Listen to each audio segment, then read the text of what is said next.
Hi, I'm Steve Adubato. Way more importantly, we are honored to be joined by the Attorney General of the great state of New Jersey, Matt Platkin. Mr. Attorney General, how are you? Steve, I'm doing well. Thanks so much for having me. Have you gotten used to that, by the way? No, I don't think I don't think you ever get used to being called General. But I really appreciate you having me on today. You got to tell folks a little bit about your background. Grew up where? I grew up in Morris County, in fact, I live now in Essex County, which I know you enjoy to hear. I live just a few miles away from where my dad grew up in Clifton, and a few miles on the other side from where my grandparents grew up in West Orange. So my whole family is kind of from a very small radius, and grew up here. Graduated from Madison High School. Well, it's a great honor, a big responsibility, and I'm going to ask you this right out of the box. When it comes to the issue of crime, violent crime, a lot of rhetoric around it. We're doing this right after the midterm elections, lots of rhetoric. The question really becomes, what actually can and should state government be doing, particularly out of your office, to fight violent crime? Well, first and foremost, public safety is always our top priority. It's literally in the title of my department, the Department of Law and Public Safety. I said this the day I was nominated, and that's been true every single day that I've been in this job. We are extremely focused here under Governor Murphy's leadership and in our department in tackling a rise in crime. And I'm proud that in New Jersey, we've bucked the national trends. We have invested in violence intervention efforts. We have deployed our law enforcement resources effectively. We use an incredible intelligence sharing network to go after the individuals who are truly violent. Thanks to those efforts and the new laws that the legislature and the governor have passed and signed, we've seen a significant reduction in shootings in the state. And we've seen that reduction, importantly, in every single city of size across the state, from over 40% in some cities, down to the lowest in Camden, which is just 23% reduction in violent crime and shootings. And so what we're seeing is what we're doing here in New Jersey is working. Do this for us. Be more specific, if you could. A couple of the actions that have been taken that you believe have produced those numbers. Numbers are people. They're not just statistics, please. That's absolutely. Look, any one number, as you said, Steve, is a tragedy. That's somebody who lost their life or who was shot. And whether that's a victim, a bystander, a law enforcement officer, like we tragically saw a couple of weeks ago in Newark, any shooting is a tragedy, and gun violence is an epidemic in this country, and unfortunately remains an epidemic in New Jersey. But I do think what we're doing here is working. And I think about gun violence prevention in three areas. The first is we need to be smart in how we prosecute and investigate shootings. And we have done that. We established a statewide gun violence reduction task force. It brings together our state, federal, and local partners. And I've invested heavily in that task force. And thanks to the investigations of that task force, we have held accountable truly violent individuals who are committing shootings across the state. And we've used our resources effectively and efficiently to ensure that we're really going after those who are involved in violent acts. That's helped drive down the numbers. But prosecution alone is not going to be enough to end the gun violence epidemic. The second prong of what we've really focused on is, thanks to the governor and the legislature, we now invest more in violence intervention work than just about any other state in the country. Define violence intervention work. Exactly. Yeah. It's a nice name for something that people have been doing for a long time without any state support. And those are the groups on the ground who consist of individuals from these communities who can be credible messengers and go in and talk to folks who are predisposed potentially to be a violent offender, or maybe even predisposed to be a victim. And sometimes that's the same person, and help get them off that path and get them onto a path that's more productive and safer for their community. So we're investing in the community as part of our law enforcement strategy.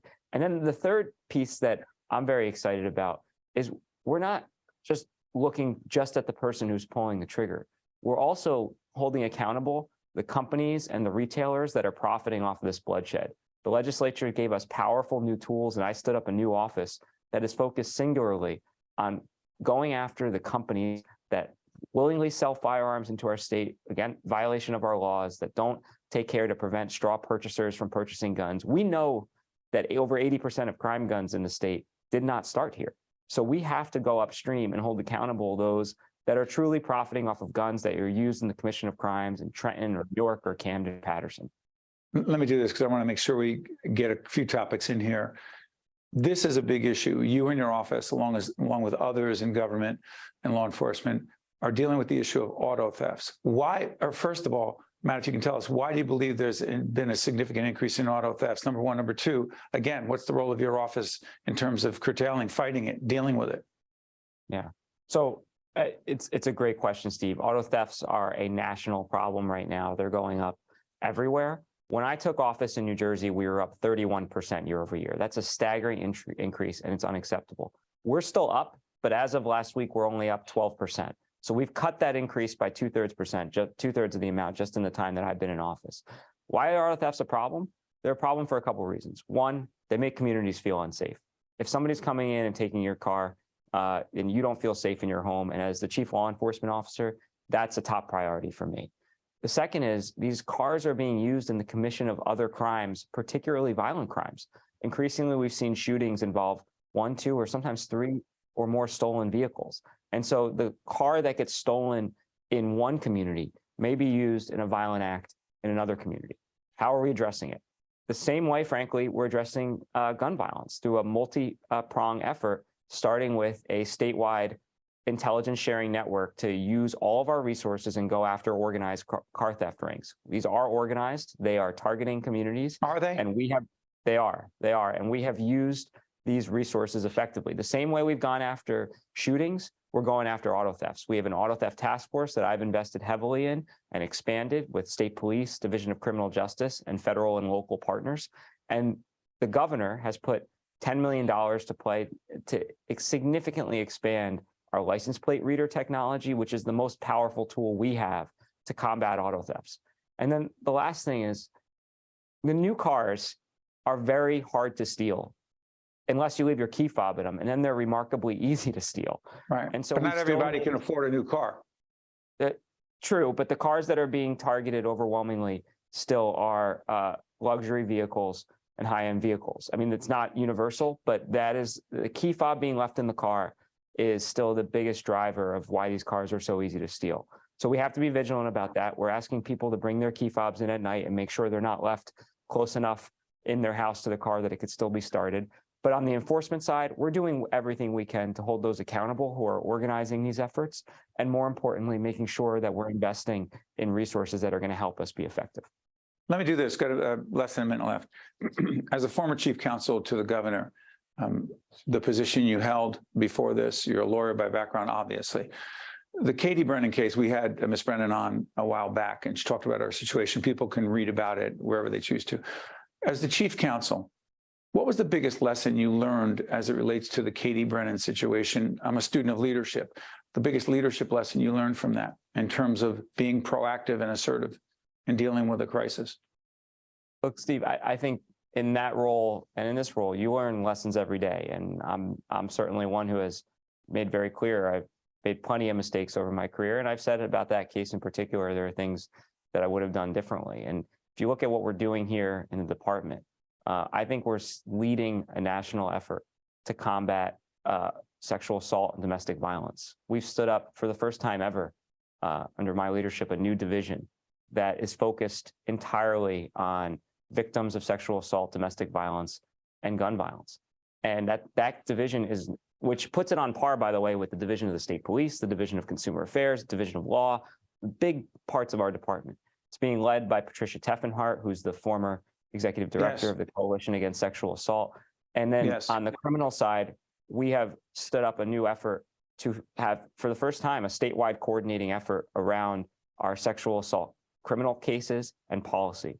And so we're doing everything we can to lead, but absolutely, you learn lessons every day. And anybody who's in any of these jobs, whether it's chief counsel, attorney general, or any senior position in state government, federal government, local government, and you know a lot of these folks, Steve, if you can't say you haven't learned from your experiences, then you're just not being honest. And so what we're trying to do is do the best we can for all survivors of crimes and all victims of crime in our state, in every community. We appreciate you responding directly to one of the many challenging questions you've had to deal with in government. Despite your youth, you have had many, many difficult decisions to be made or not to be made in previous job and now as Attorney General. Thank you, Matt. We appreciate it. Thanks for having me, Steve. You got to stay with us. Be right back. How do you create change? By cultivating hope. And we see that every day. In the eyes of our preschoolers, in the souls of the seniors in our Adult Day program, in the minds of the students at Robert Treat Academy, a national Blue Ribbon School of Excellence, in the passion of children in our Youth Leadership Development Program, in our commitment to connections at the Center for Autism, and in the heart of our community, the North Ward Center, creating opportunities for equity, education, and growth. Also brought to you by Eastern Atlantic States Regional Council of Carpenters, RWJ Barnabas Health. Let's be healthy together. PSC&G, committed to providing safe, reliable energy now and in the future.